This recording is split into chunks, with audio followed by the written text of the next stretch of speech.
Today, on 26 January, the world observes the International Day of Clean Energy, a reminder that energy is not just about power, but about people and the planet.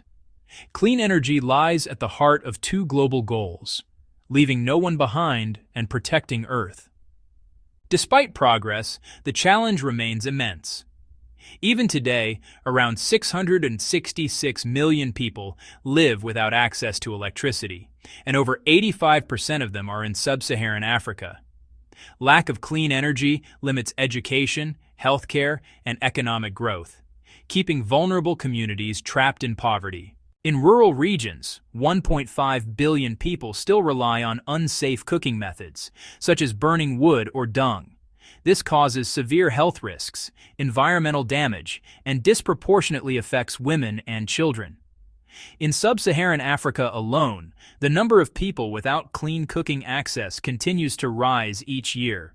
While renewable energy adoption is growing, reaching 341 watts per capita in developing countries, the world is not on track to achieve Sustainable Development Goal 7, which aims for universal access to clean and affordable energy by 2030.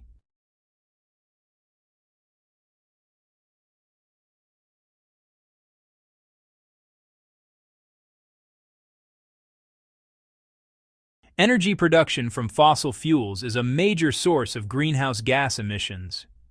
To combat climate change, we must shift to renewable energy from the sun, wind, water, waste, and Earth's heat, and improve energy efficiency across transport, buildings, and technology.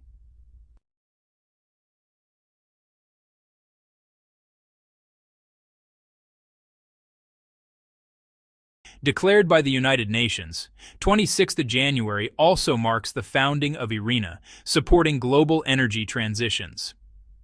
Clean energy is not a luxury. It is a right, a solution, and a shared responsibility for a sustainable future.